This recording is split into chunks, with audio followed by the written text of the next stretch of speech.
Welcome back, lovely ladies. If you want to become the woman of your dreams, make sure to hit that subscribe button and like this video. And join our Patreon for even more exclusive content. Now, let's dive into today's story. I was just shy of turning 20 when I moved onto my college campus, excited to start a new chapter of my life. My hometown was small, the kind of place where everyone waved at each other on the sidewalk, and the local gossip made its way through every living room in a single afternoon. By the time I packed up and left, I felt both grateful for my roots and ready to spread my wings. I had no idea what dorm life would truly be like, except for what I had gleaned from orientation tours and stories told by older cousins.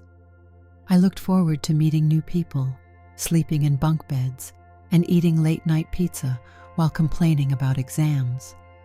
From the moment I arrived, I felt that unique electric buzz in the air, groups of students lugging suitcases, boxes of books, posters, and random pieces of furniture across the quad. Some looked terrified, others seemed ready to launch themselves into every event the campus had to offer. Somewhere in the middle, I found myself checking in at the front desk, picking up my room key, and dragging my belongings down a series of hallways until I found the door marked with the number that was supposed to be mine for the year. Standing there in the corridor, I silently prayed that my roommate and I would get along. The administration told me his name was Kyle, and beyond that, I only knew he was a few months older than me and was arriving on the same day. I did not even know what he looked like, so I felt my heart skip when I opened the door and found someone already unpacking. A lean guy with short, slightly messy brown hair, wearing a faded band t-shirt and track pants. He spun around at the sound of the door opening, flashing a friendly grin. "You must be Ethan," he said, extending a hand. "I'm Kyle." I returned the handshake and smiled back. "That's me. Sorry, didn't mean to catch you off guard." "All good," he said. "I got here half an hour ago. Thought I'd start setting up. Got tired of staring at the hallway." I nodded, instantly relieved at his calm, inviting demeanor. He seemed relaxed, and there was a warmth to the way he talked that put me at ease. We launched into casual conversation about our majors, what brought us to this school, how we fared during orientation, and which classes we were excited or terrified to start. He told me he'd lived most of his life in another state, but had chosen this college for its strong science department, which was close to what he wanted to study. I told him that I'd picked this college for the campus atmosphere and the possibility of exploring new interests. Our first few days living together were surprisingly comfortable. We discovered that although we had our own unique personalities, we had enough common ground to get along. Kyle was more outgoing than me, often striking up casual conversations with random people in the cafeteria. I was more of the hang out quietly in the library and read type, but his energy drew me out of my shell. The first week we ended up talking late into the night about everything, from the best pizza joints in town to which professors we heard were the toughest. Over time, we formed a rhythm. He never complained about me studying in the room, and I never complained about him inviting friends over for a movie or gaming session. During those first weeks, whenever Kyle was out, I took advantage of the empty space to indulge in a secret part of my life that I had never told anyone about. Since my mid-teens, I had been fascinated by certain clothing styles typically marketed for women. My curiosity had led me to try on pieces that at first belonged to my sister or that I had found in the attic at home. Initially, I felt guilty, uncertain about why I enjoyed the feel of a lace top or the way a skirt could sway around my legs. Over time, I grew comfortable with my interest, but I never felt ready to share it with anyone in my small town, especially not my parents, who always seemed to cling to more traditional ideas. Once in college, I felt a sense of relief, far from the constant eyes of neighbors and family acquaintances.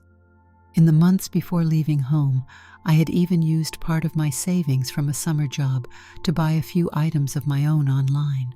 A floral sundress that I loved for its bright, cheerful print, a simple black skirt that went with almost anything, a few tops that I thought suited my style, and a pair of modest heels I had found at a serious discount. By moving to campus, I was determined to keep them with me. I did not want to abandon this private part of who I was. Secrecy became a small art form.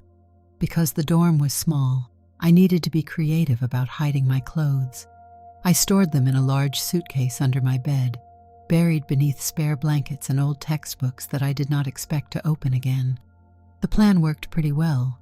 Kyle rarely needed to dig through my stuff, and we had just enough furniture so that we could keep our own items separate. I figured it was secure. He had no reason to go rummaging around my side of the room unless he was searching for something we shared, like cleaning supplies. Despite that sense of safety, there was always a twinge of nervousness. The knowledge that someone else lived in the same room, the knowledge that at any moment the door could open, made every second of me trying on one of my skirts feel like an adrenaline rush. One time I thought Kyle was out for the day, so I decided to put on the sundress just to feel that gentle fabric around me. To my horror, the door handle jiggled.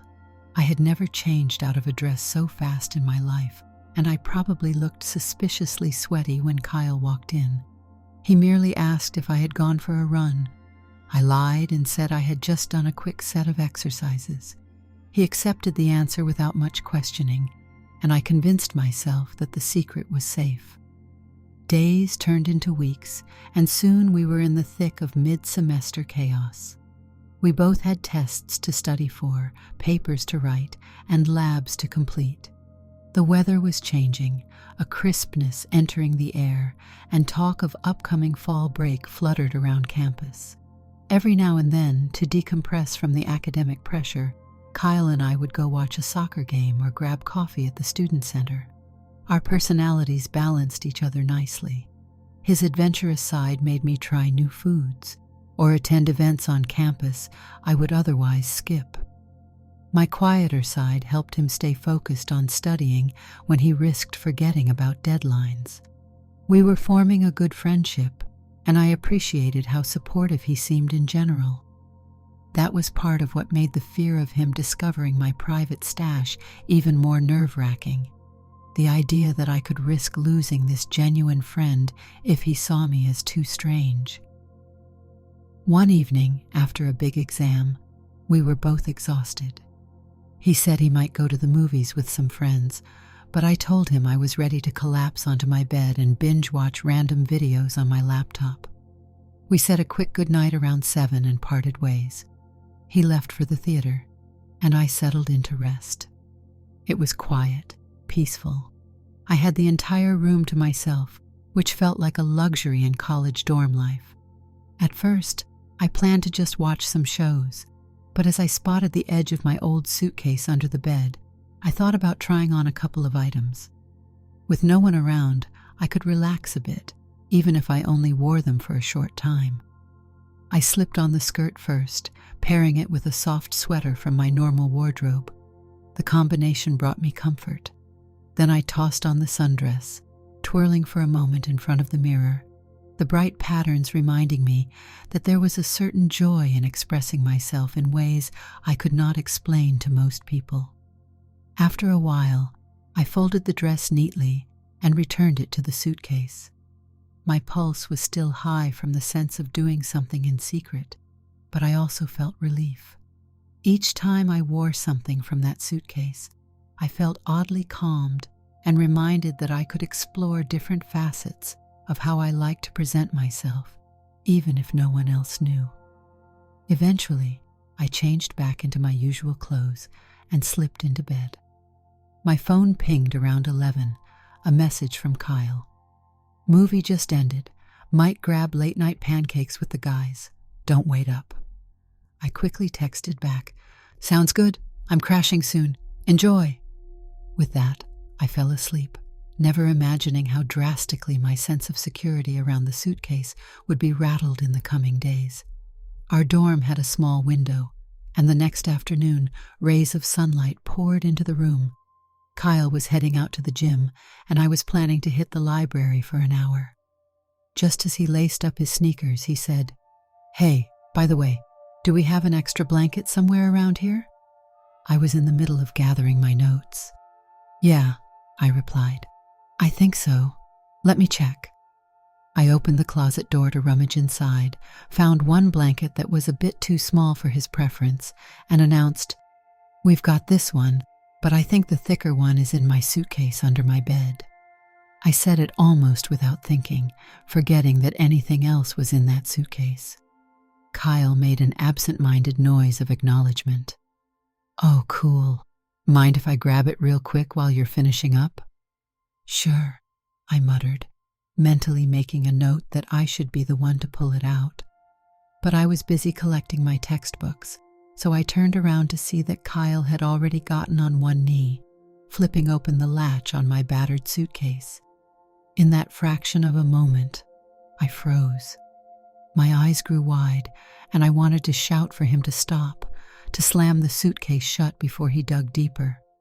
At first, I hoped he would simply locate the folded blanket on top. Unfortunately, the blanket must have shifted at some point, because in seconds, Kyle brushed it aside and uncovered the floral sundress folded neatly underneath. He paused. His eyes flicked up to me in confusion. I dropped the notebook I was holding, the pages scattering across the floor, and rushed forward. But by the time I got there, he had already lifted the dress, the bright pattern impossible to mistake. He stared at it, mouth slightly open, and then turned his gaze toward the pair of heels that peeked out from under another top. My stomach felt like it had plummeted through the floor. Time seemed to slow, and I heard the blood pounding in my ears. I half expected Kyle to laugh, or maybe freak out, or get angry, or do something else just as uncomfortable. My imagination ran wild, conjuring every worst-case scenario I had ever dreaded. Finally, he blinked, looked up at me, and asked quietly, "Dude, is this yours?" I could barely get the words out. Yeah, I can explain." He gently set the sundress back in the suitcase, as if trying not to be disrespectful. "Hey," he said, "I'm not trying to make it weird. I just didn't expect to find, well, dresses and stuff, you know?" My heart hammered in my chest. I get it. It's, these are mine." I swallowed hard, feeling my face flush. "I like wearing them sometimes, but I keep it private. Didn't want to freak you out or anything." For a second, he simply stood there. Then he glanced at me, offered a slight shrug, and exhaled. "I mean, it's your life. If that's what you're into, I'm not going to judge." His lips quirked up into a small smile. "I still need the blanket, though." I stared at him, astonished by how casually he seemed to accept what he had just discovered. Almost without thinking, I dug deeper into the suitcase and handed him the blanket. He tucked it under his arm. "That's all you need to say about it?" I asked. My voice wavered with uncertainty. He nodded. "Pretty much. Like, I didn't know, but you're still my friend. It's not like this changes the fact you're a good roommate. We can talk about it if you want, or not talk about it if you don't. Either way, I'm down to grab some pizza later if you're free." My mind reeled at how matter-of-fact he was being. I struggled to find a coherent response, so I just nodded and mumbled something that probably sounded like agreement. Then Kyle excused himself, said he'd be back from the gym in an hour or so, and left the room. I remained standing there, suitcase open, dresses half exposed, the sense of shock still pulsing through me. I did not go to the library that afternoon. Instead, I sank down onto my bed, trying to absorb what had just happened. My most guarded secret, at least the one I had never dared to share, was out in the open, and the world had not collapsed.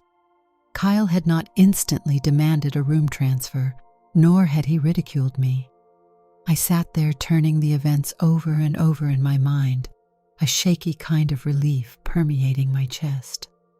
True to his word, Kyle returned that evening with an easy smile and asked if I felt like grabbing pizza at our favorite place. Initially, I felt like I should hide or attempt to talk it out first, but he was so casual that it felt more normal to just say, "Sure." While we walked to the small pizzeria at the edge of campus, the setting sun casting long shadows across the ground, we chatted about random stuff, the test I had that week, the upcoming fall break, an intramural sports event he might join. Eventually, as we reached the restaurant, the subject of the suitcase slid back into my thoughts. "Kyle," I said softly, once we were seated at a small table in the corner, "are you actually okay with what you found? I mean, do you have any questions? I don't want things to be awkward." He leaned back in his chair, looking at me with an expression that was both genuine and reassuring. "I'm good. I guess if there's anything I'm curious about, it's just how you got interested in dressing that way. But if you don't want to explain, I'm not going to push. I just don't want you feeling uncomfortable." Hearing the concern in his voice made my tension ease a bit. "I appreciate that," I replied, lowering my eyes to the napkin in front of me. "I've liked it for a while. It's not something I've felt ready to tell anyone. It's personal, but it's important to me." He took a sip from his water glass. "I get it. I won't pretend to fully understand, but I can roll with it. You're still you." After that, the conversation moved on, and we spent most of the evening debating whether the pizza place near campus was better than the one in town. The topic of the suitcase did not come up again that night, and part of me marveled at how normal everything felt. We returned to the dorm with boxes of leftover slices, parted ways for quick showers, and ended up hanging out, watching a random show on my laptop until we both got too tired to keep our eyes open. However, the undercurrent of change in our dynamic became apparent over the next few days. I walked on eggshells at first, half expecting that Kyle might be suppressing some negative reaction that would burst out once he had time to process it. But if that was the case, I never saw it. He remained as chill as ever, occasionally teasing me about normal stuff like how sloppy I kept my desk or how I always hit snooze on my alarm one too many times. The only difference was that now, my old fear of him finding out no longer existed. We had nowhere else to go but forward. One afternoon, I decided to face the situation head on. We were both in the dorm, sitting on our beds, scrolling through our phones. The low hum of chatter from the hallway filtered in beneath the door, but for the most part, it was just the two of us, the sunshine streaming in, and the faint smell of air freshener. "Hey, Kyle," I said, setting my phone aside. He looked up. "Yeah, what's up?" I shifted, crossing one leg over the other. "I wanted to say thanks for not freaking out or treating me different. I've been carrying this secret for a long time, and it means a lot that you're not, judging me." Kyle shrugged. "Of course, man. It'd be pretty harsh to judge someone for that. We're all stressed enough as it is." I cleared my throat, trying to pick my words carefully. "Yeah, sure. But not everyone is so open-minded. Seriously, I appreciate it." He held my gaze for a moment. "Thanks for saying that. And I guess it's good you can breathe a little easier now." I managed a small laugh. "You have no idea." He tilted his head. "So, do you ever want to wear that stuff around the dorm without worrying I'll barge in?" My mouth went dry. That was a prospect I had not dared to imagine. "Well, if I know you're going to be out, sometimes I might slip something on for a bit." Kyle nodded, thoughtful. "I don't mind. Just lock the door if you want privacy. Or if you're cool with me seeing, that's also fine." I felt my cheeks warm. Really? Sure. I mean, it's probably more comfortable for you not to hide. But I get if you don't feel up to it. I just don't want you to think you need to throw your suitcase out the window when I show up. I wasn't sure what to say, so I stammered, "Thank you. I'll think about it. It might take me a bit to get used to the idea." He smiled. "No rush. I'm gonna go grab some lunch. Want to join?" I nodded, grateful that he shifted topics. "Yeah, let me just get my shoes." After that conversation, something did change in my mind. The shackles of fear I had worn for so long began to ease. I still kept my clothes hidden in the suitcase, but now I felt less panic about the possibility of Kyle discovering them. He already knew, and life had continued without drama. I found myself occasionally opening up to him a little more about my preferences, sometimes in brief, passing comments about how certain fabrics felt or how I admired certain clothing in online stores. Kyle rarely batted an eyelash. At times, he even joked that I had better taste in colors than he did. Weeks melted into months, and we learned more about each other's quirks. He started studying more diligently as finals approached.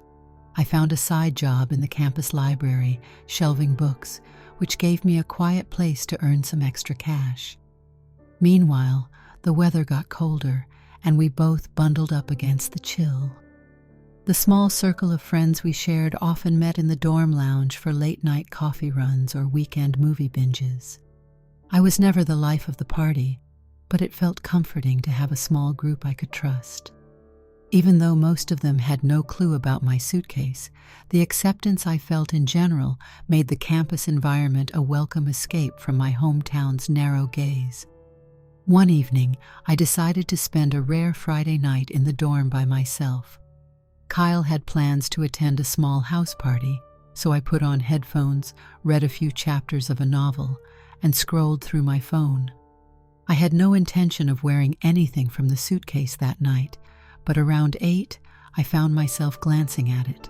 Without the usual fear or adrenaline, I decided to do something small. Try on my cozy sweater and the black skirt I liked. It was comfortable enough to hang out in while I watched a show on my laptop. I did not lock the door.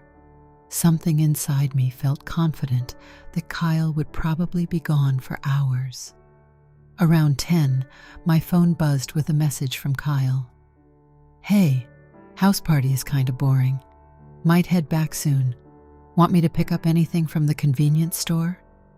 I stared at the text, biting my lip. For the first time, I realized there was a possibility Kyle would come in while I was dressed, and I would not have the usual chance to scramble. I had a choice: quickly change back or see how it felt to remain as I was.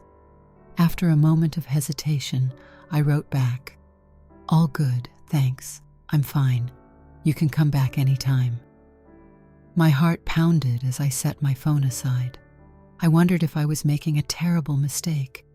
Yet part of me recalled Kyle's casual acceptance. He had explicitly said he was okay with seeing me dressed. Still, my chest twisted with apprehension at the thought of actually being in the same room with him, wearing a skirt and sweater, as if it were no big deal. Time seemed to crawl. Eventually, I heard footsteps in the hall, followed by the key turning in the lock. The door swung open, and there was Kyle, carrying a small plastic bag. His face lit up when he saw me sitting on my bed, laptop perched on my thighs, wearing my black skirt. He paused for a split second. I held my breath. Then he walked in, closed the door behind him, and said, "Hey man, I brought snacks if you're hungry." He placed the bag on his desk and turned to me. "That's a nice sweater." I could barely process how calm he seemed. Thanks," I managed. "I remember you wearing it before, but not with that skirt." He nodded, as if making a mental note. "It actually looks pretty chill together."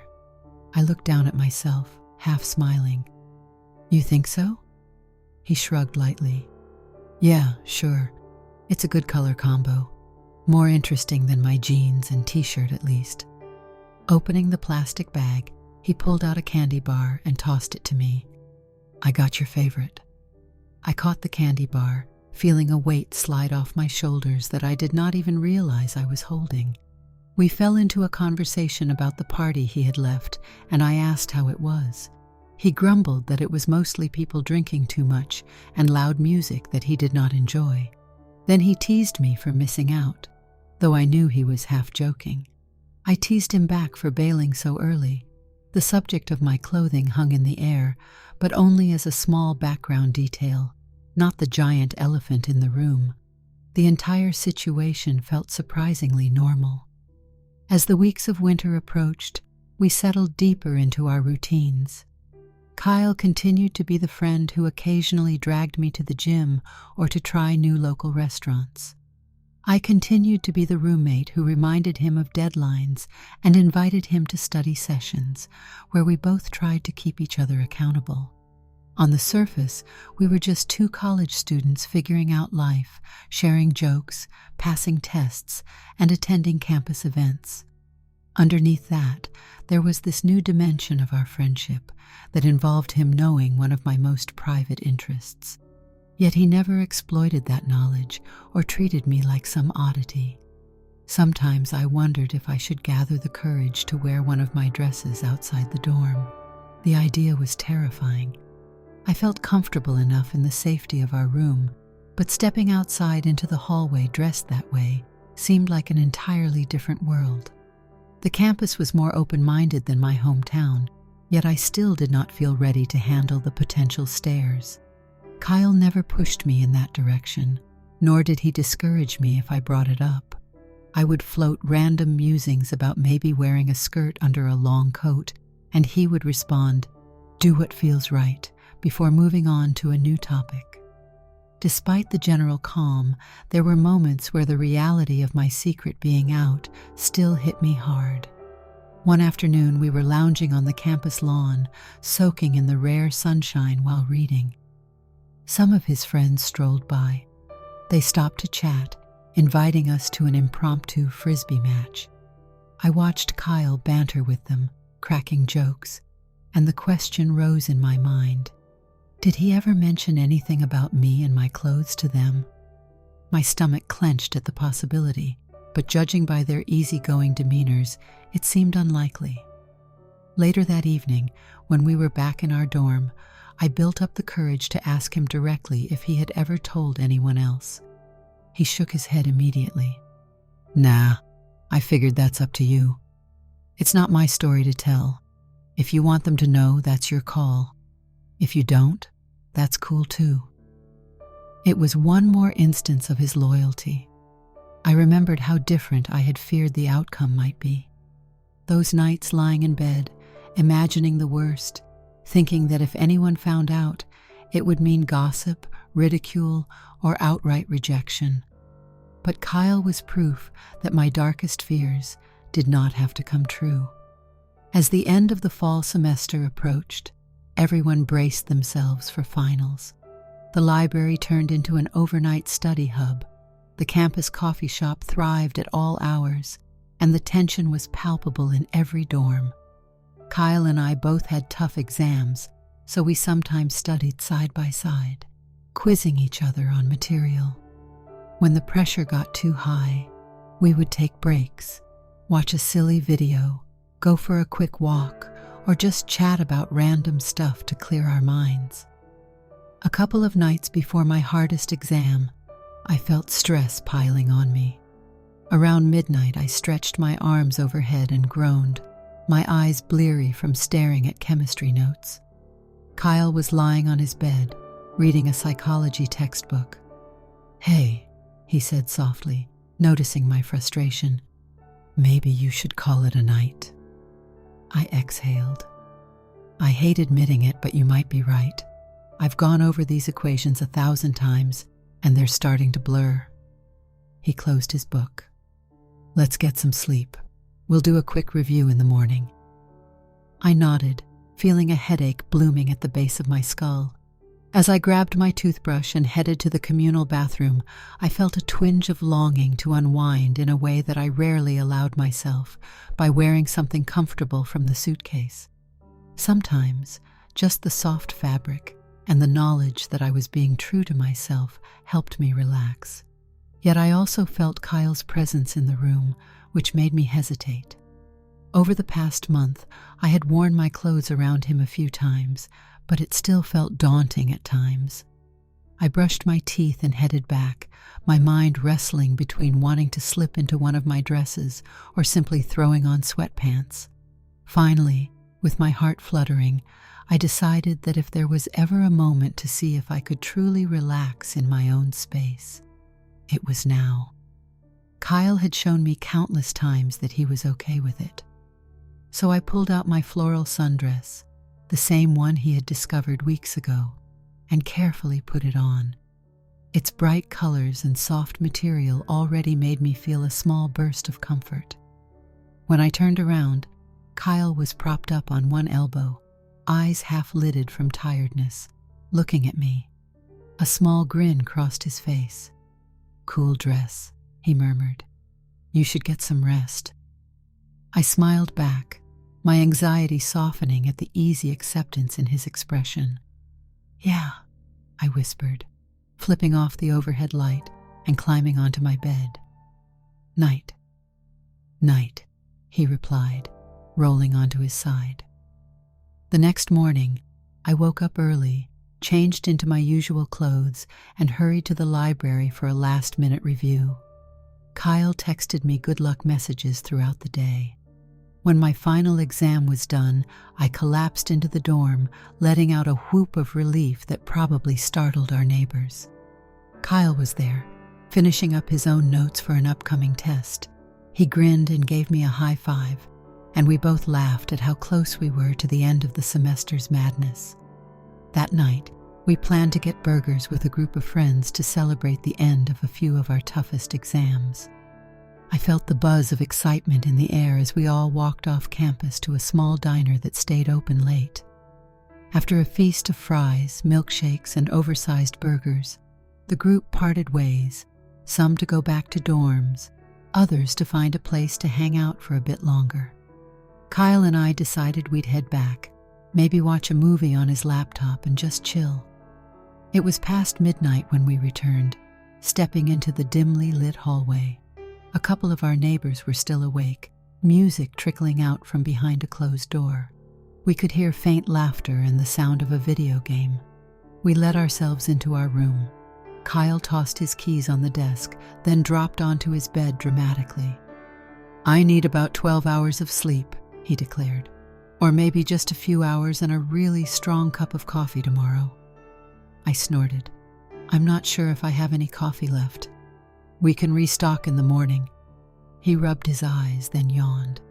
"Man, it's crazy how the semester flew by, right?"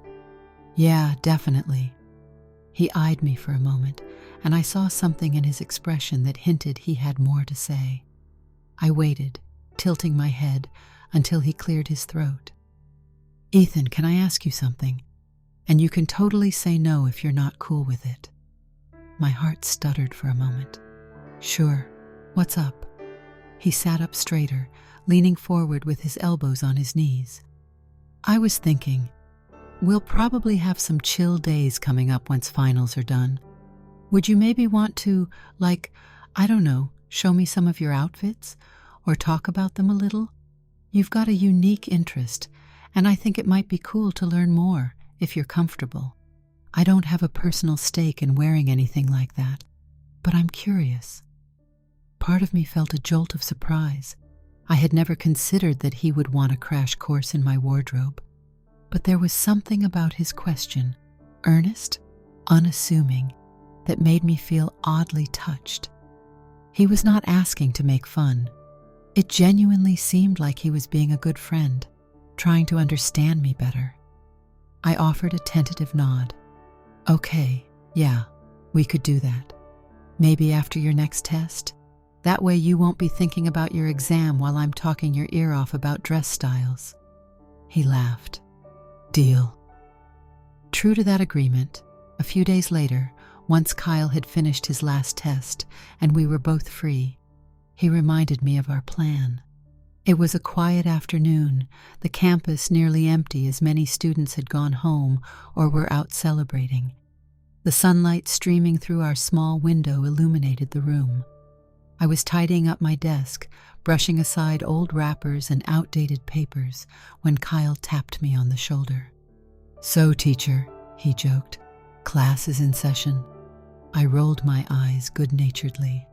"I'm no teacher, but sure." I opened the suitcase, feeling a nervous anticipation flutter in my stomach. Over the next hour, I pulled out various items: the floral sundress, the black skirt, a couple of tops, and even the pair of heels. I explained how I found them, why I liked the fit, and what appealed to me about the patterns or the texture. Kyle listened intently, occasionally asking questions, sometimes practical ones, like whether I had trouble walking in the heels, or whether certain fabrics felt better than others. I even tried a couple of pieces on to show him how they looked. Standing there, wearing the dress with him watching, felt surreal, but his questions never veered into mockery or discomfort. At one point, I asked if he wanted to try the heels on for a laugh, and he gave a little chuckle. "Only if you really want me to. I doubt I'd walk straight in them." "Go for it," I said with a grin. He slipped his feet into them, wobbled dramatically for a few steps, and nearly toppled over. Both of us burst into laughter. He kicked them off and plopped down onto his bed, shaking his head. "I have no idea how you do that." "It's a skill," I teased, setting the heels aside. By the end of our informal show and tell, I noticed that any lingering tension I'd once felt about Kyle discovering my wardrobe was gone. The entire suitcase lay open on my bed, a visual representation of something I had guarded for years, yet there it was, out in the daylight. Nothing disastrous had happened. If anything, the experience reinforced a sense of trust between us. The winter break loomed ahead, meaning we would each return to our families for a few weeks. I began packing, figuring out how to bring home the clothes I might want, but still keep them hidden from my parents. Kyle prepared his own luggage, mostly filled with standard jeans, t-shirts, and maybe a couple of nice jackets. The night before we both left, we shared a meal in the dining hall, reflecting on the semester. "I'm going to miss this place a bit," Kyle mused, biting into a sandwich. "I know we'll be back next semester, but it's weird going back to my folks' house after living here." "Yeah," I agreed. "I'm already dreading the awkward questions from relatives about how school is going, or if I'm dating anyone." He gave me a look. "You never know. Maybe you'll have a good time. And hey, if your family gets too intense, just remember we'll be back here soon enough." I tried not to let my expression betray how anxious I felt about returning home. "Right, can't wait." When break arrived, we said goodbye in the dorm parking lot, each loading up our belongings into separate rides. I stuffed the dresses and heels into a separate duffel bag within my luggage, desperately hoping my parents wouldn't go snooping. Throughout the break, Kyle and I texted occasionally, and I missed the sense of freedom in our dorm. My parents' house reminded me of all the reasons I had been so careful growing up. The walls felt like they held old expectations, old ways of thinking. I was relieved when January rolled around and it was time to head back. Returning to campus was a rush of cold wind and bustling crowds. We hauled our suitcases back into the dorm, joking about how unbelievably short the break felt. Soon, the second semester started, bringing new classes and new routines. Kyle and I fell into our familiar partnership, scheduling times to eat together, motivating each other to keep up with coursework, and making sure we found moments to decompress. My suitcase resumed its spot under my bed, but there was a difference now. I no longer lived in fear of him discovering it. If anything, we grew even closer. There were nights we ended up talking about deeper subjects, like how we pictured our futures, or whether we'd want to travel abroad one day. We might still have been young, but we were forging a sense of who we might become. Kyle never pried into my family issues, and I rarely asked about his, but we shared enough to understand each other's backgrounds. He knew I came from a conservative household, and he never teased me for being cautious. Instead, he gave me space to handle it in my own way. As spring arrived, the campus woke up in a burst of color. Flower beds along the walkways bloomed, and everyone traded heavy jackets for lighter clothes. With the new semester in full swing, I found myself feeling more at peace than ever before in a living situation. It was not just the passing of time that eased the tension. It was Kyle's unwavering acceptance. And that acceptance did not require me to use any particular word to define how I felt about wearing dresses and skirts. It was enough for us that I liked it and he was okay with it. One evening, I returned from a late study group to find Kyle flipping through an online clothing store on his laptop. He glanced up when I walked in, then turned the screen toward me. "Hey, random question. Do you think this top is cool?" It was a simple sweatshirt with an interesting pattern. I blinked. "Yeah, sure. Are you shopping right now?" He smirked. "Yep. Thought it was time for me to upgrade my look.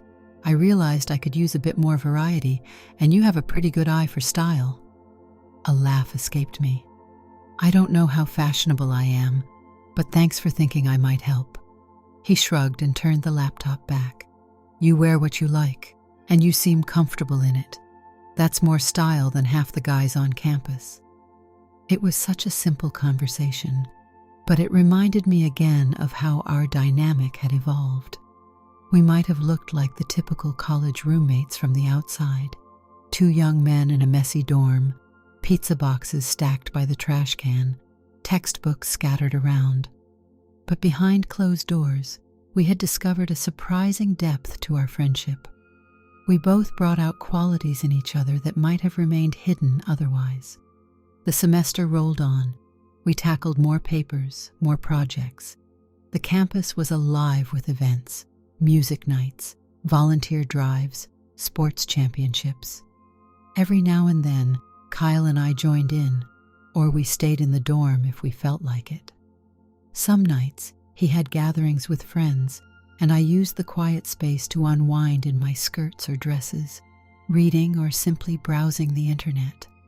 Other times, he was the one who needed the room to himself for a bit, and I would find a spot in the library.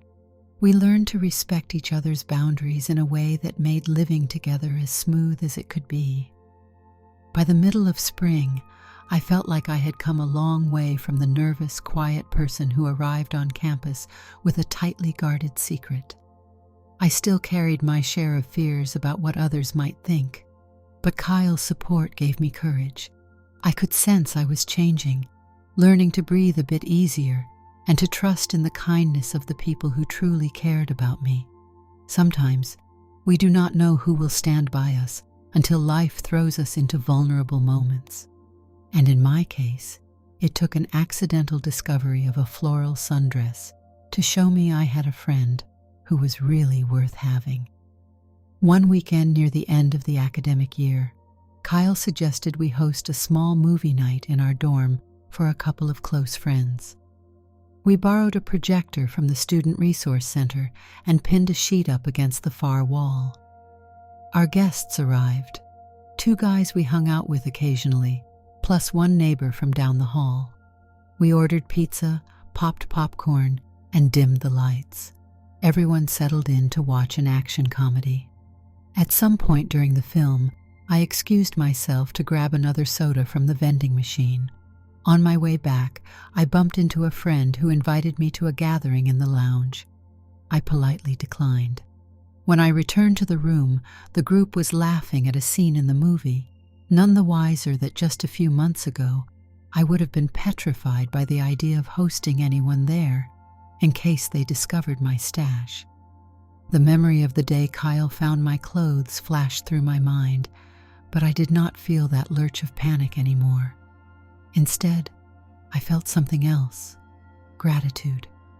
When the movie ended, our small group drifted out into the hallway, making plans to do this again sometime. Kyle and I tidied up the pizza boxes, turned off the projector, and rearranged the furniture. We joked about the funniest lines from the movie, scrubbing grease off our hands. Eventually, he slumped onto his bed with a relaxed sigh, while I perched on the edge of mine, looking at the faint outlines of the campus lights glowing through our window. I took a moment, then quietly said, "Hey, Kyle." He glanced up, eyebrows raised. "Yeah, thanks for everything this year. I'm serious. You've been really cool about all the stuff in my suitcase, and I don't think I ever really thanked you enough." His expression softened. "You've already thanked me, man. It's all good." I shook my head. Not just for finding it and not freaking out, but for everything after.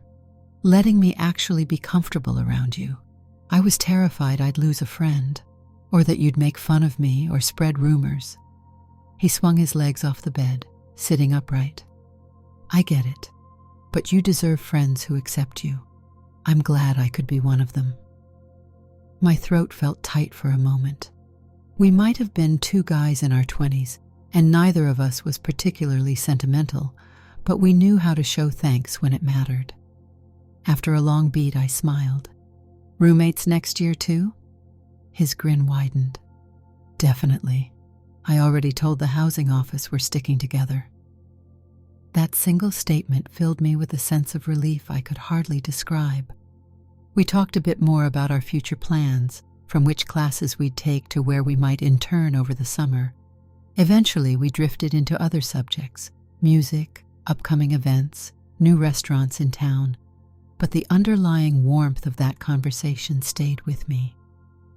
In the weeks that followed, final season returned for the second semester. The library buzzed once more with frantic students. Kyle and I spent late nights writing papers, fueling ourselves on cheap coffee. We had come full circle from the year's start, except now we had an entire shared history that included a secret uncovered, confessions made, and trust built. When we finally completed our last exams, we collapsed into the dorm, exchanging high fives and remarks about how we somehow survived yet another round of academic stress. On our final night before heading home for the summer, we each planned to pack our things. The hallway was lined with boxes and suitcases from other students leaving as well.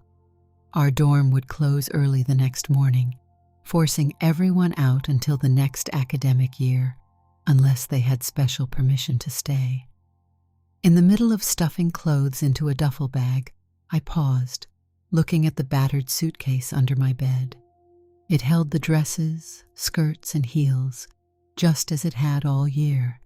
The difference was now I did not consider it some shameful trunk that needed to be locked away. The story of how Kyle stumbled upon it drifted through my thoughts, and I found myself smiling. In many ways, that incident had been the scariest moment of my college life, yet it led to an outcome that was better than I ever imagined. By midnight, both of us had our things mostly packed. We lay on our beds, gazing at the blank walls that once had posters, photos, and other decorations. Kyle flicked off the overhead light, plunging the room into darkness, except for a small glow from the street lamp outside the window. "We made it, man," he said softly. "1 year down." I snorted. "Yeah, only a couple more to go. Feels like an eternity and a blink at the same time." He nodded, the outline of his face just visible in the faint light. "Hey, Ethan, if I ever need to dig through your stuff for an extra blanket again, should I be careful?" I laughed, recognizing the reference. "Yes, definitely," I teased back. "Or at least warn me so I can move the stash." He chuckled, and for a moment, neither of us spoke. Then he said, "For what it's worth, I'm glad I found it. I know it was accidental and all, but it was good to know more about you. Makes me feel like I have a real friend here." My heart squeezed with gratitude. "Me too," I said quietly. Thanks, Kyle. I really mean it. We said our final goodnights in the darkness of that nearly empty dorm room. The next morning, we parted ways in the same parking lot as before, each hauling our belongings into cars or buses for the journey back to our respective homes. As I stepped away, I glanced back at Kyle. He shot me a grin and a thumbs up, as if to say, "We'll be back here before you know it." And I believed him. That summer, I never forgot the comfort I'd found in our shared space. The knowledge that someone, somewhere, already knew my secret and had no problem with it gave me a kind of courage I had rarely felt before. It reminded me that people can surprise you with their kindness, that true friends look beyond the surface. Looking forward to the next year, I felt confident that whatever happened, whatever new challenges or triumphs we faced, I had someone I could trust, right down to my hidden floral sundress. And to me, that made all the difference. Did you like the story? Hit that like button and tell me what you thought in the comments. Do you want to hear more stories? Subscribe and hit the bell. For exclusive content and early access, check out our Patreon. You can find the link in the description, or you can watch any of the videos shown on my right. Thank you for watching and see you in the next video.